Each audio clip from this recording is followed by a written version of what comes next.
Hello and welcome to a special edition of Brick Clips. Boy, do we have a story for you tonight. So many men and women have given their lives to the brick industry. So many of them have so many wonderful stories to tell that many times go unnoticed. We've started what we call the Brickman's Hall of Fame, where we pick 4 to 5 people every year from all parts and fields of the industry, whether it's manufacturing or sales or distributor ownership, that we will induct yearly into the Brickman's Hall of Fame to tell their story, share their thoughts and loves and things that they see that it might be changes or interesting that we hope that you will find also interesting. We hope you enjoy.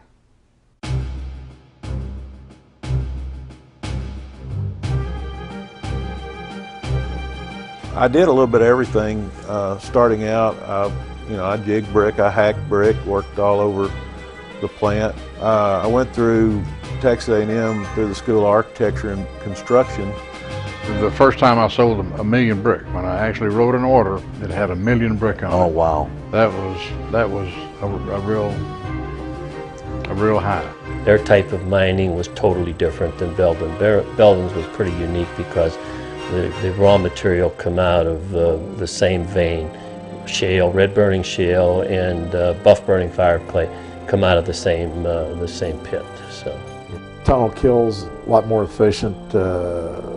Your handling was different because periodic kills is all hand fed in there. You hand load them and stuff, and very labor intensive to do that. Versus now you've got your big dinosaurs loading your cars and stuff, and the human hand doesn't hardly touch them.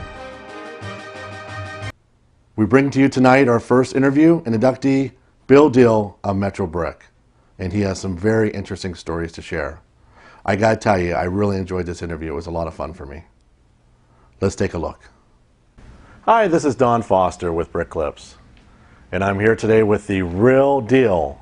The real deal happens to be Bill Deal of Metro Brick, and we are doing our Dallas, Texas version of Brick Clips. Hello, Bill. How you doing today? Doing great. Love the hat. Thank you, thank you. Bob and I came to Texas. First thing we did is said we got to get a cowboy hat. So hopefully we did okay with that. Bill, take us down a little bit of memory lane. Tell us a little bit about maybe right prior to getting in the brick industry and then into the brick industry. What started you in the brick industry, and take us through some of the different places you've been all the way up to today with Metro Brick.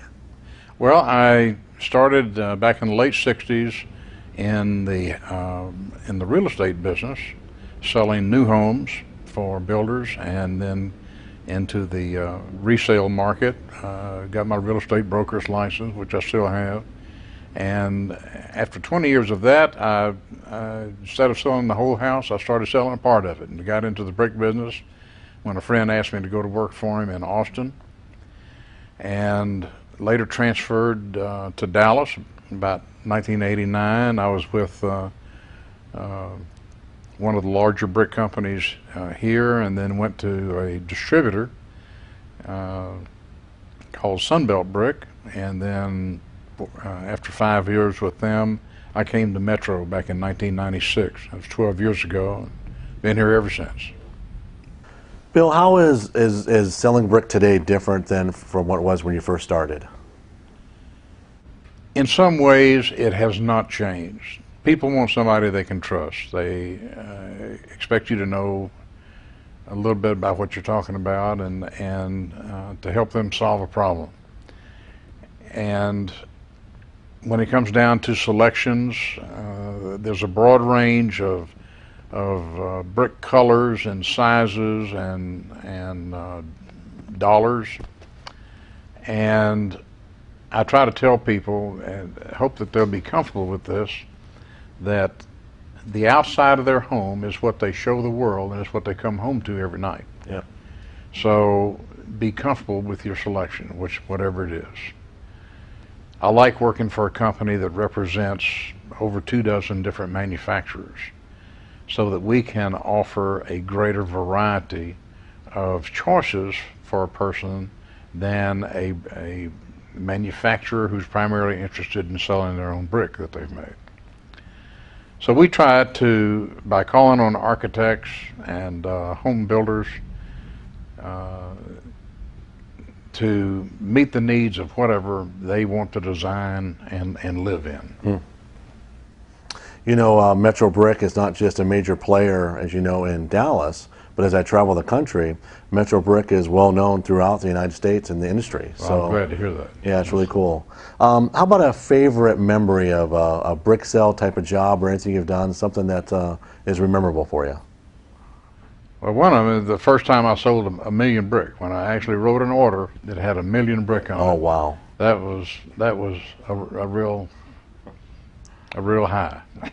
How about a cool match job or something that you did that was kind of neat? There's a church in the north part of University Park here in Dallas that did a renovation that involved additions in several different spots on the church.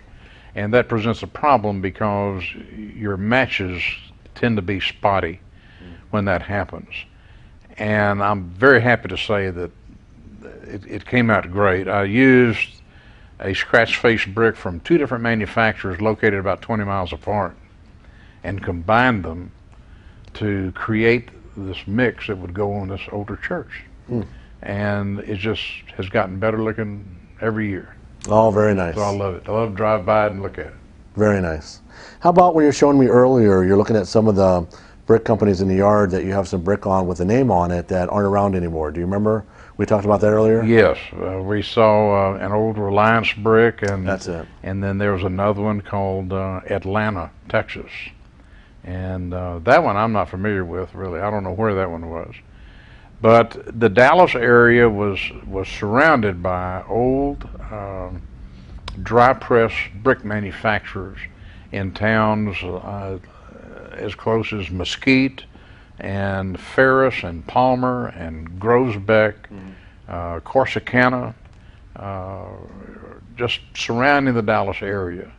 And all of these plants are gone now.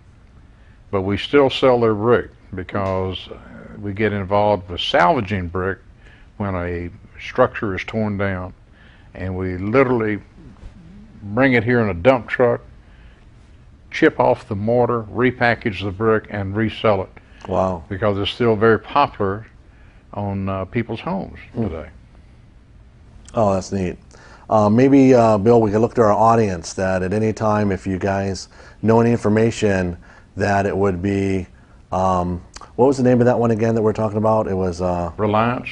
What was the other one? Atlanta. Atlanta, Texas, not Atlanta, Georgia. Atlanta, Texas. If you have any information, send me something in an email at brickmen@gmail.com. That would be really cool to know some history of what where that brick actually came from. So those kind of things.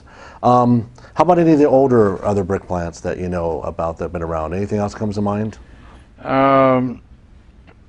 One company put out a brick that had the stamp globe in it, and there was another one, the Dallas Brick Company, which was located in Mesquite. And that one is located on an old Negro cemetery. And there is a historical committee that's trying to refurbish that to show the historical significance of that area.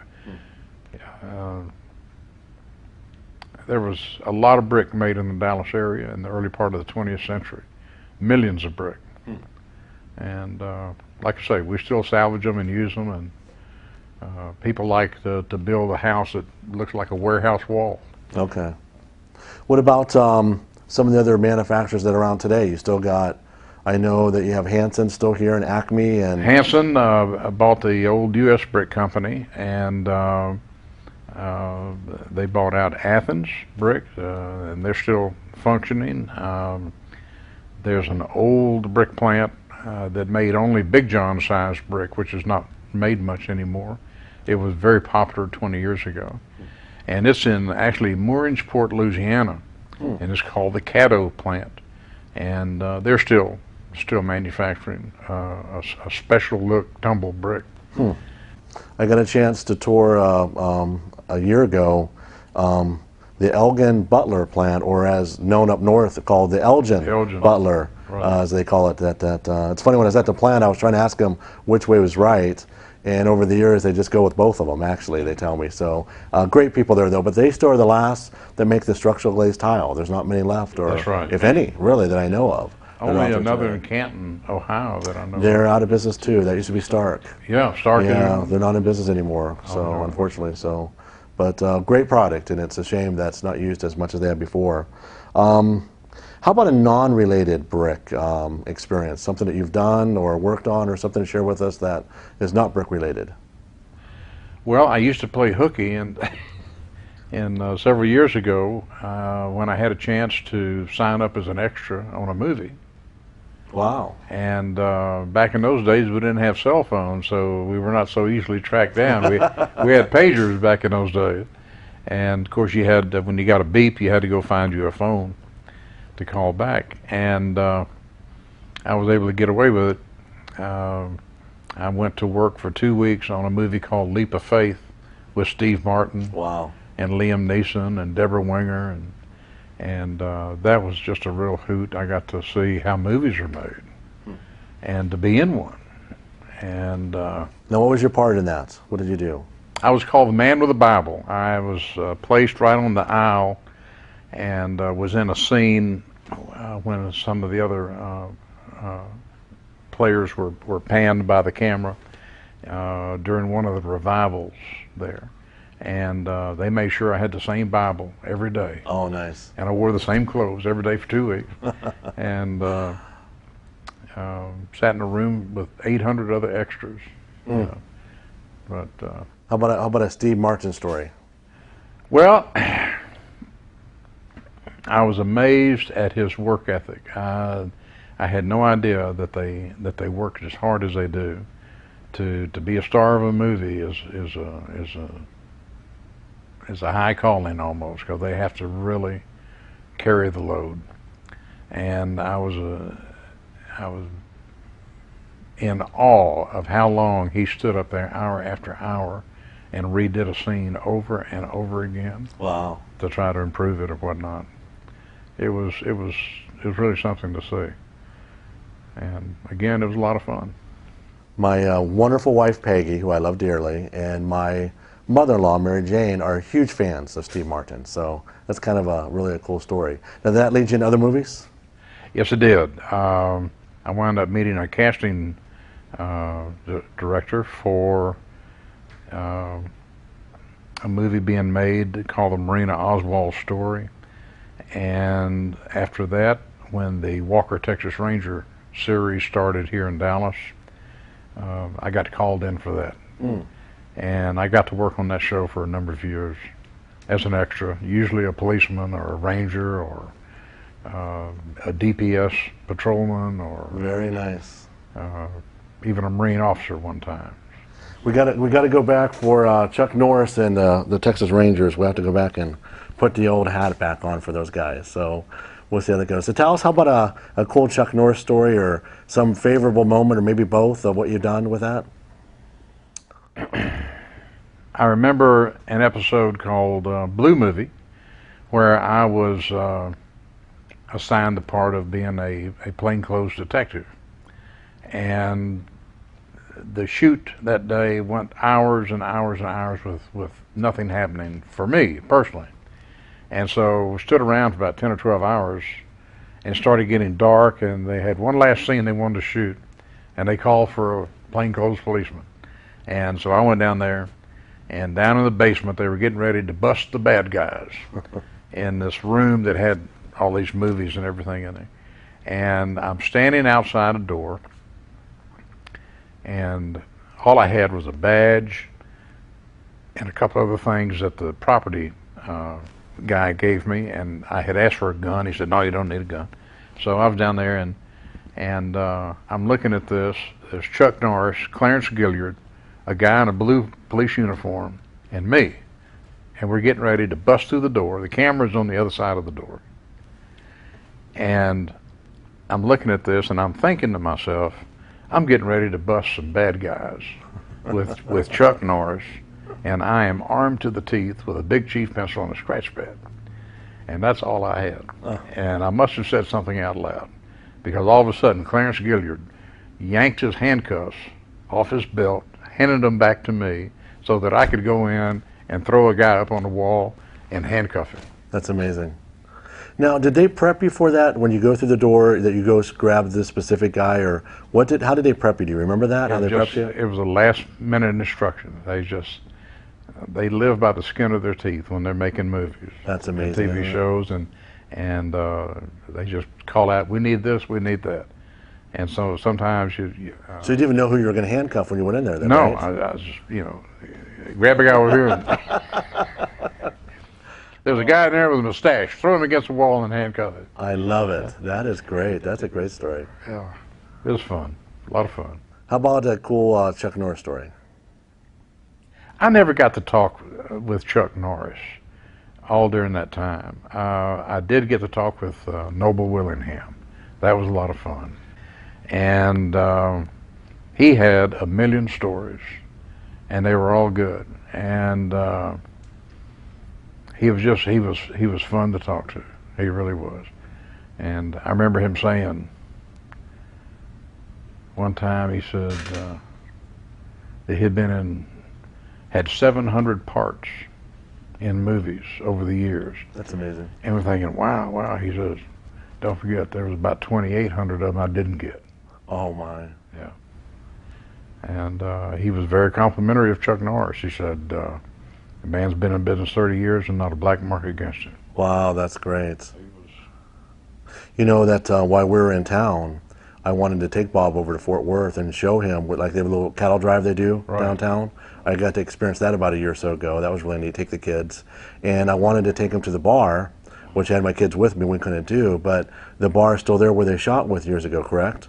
Yes, I think it's called the White Horse Saloon or something like that. I can't think remember. that's it. Yeah, I got to check that out. And yeah, it'd be worth seeing. That'd be fun.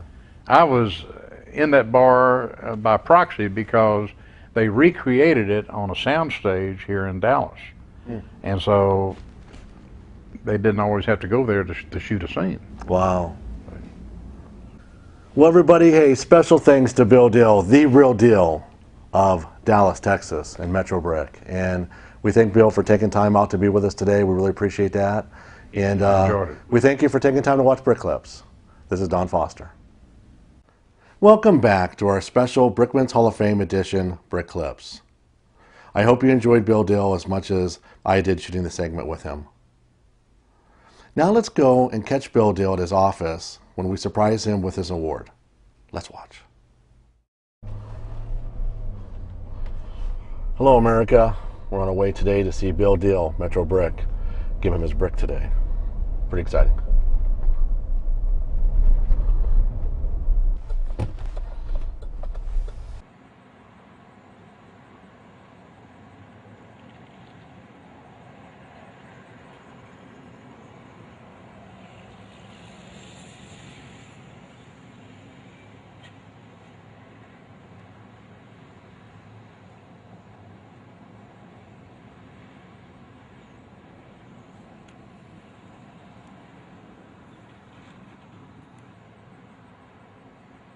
We're on our way to see Bill Dill right now.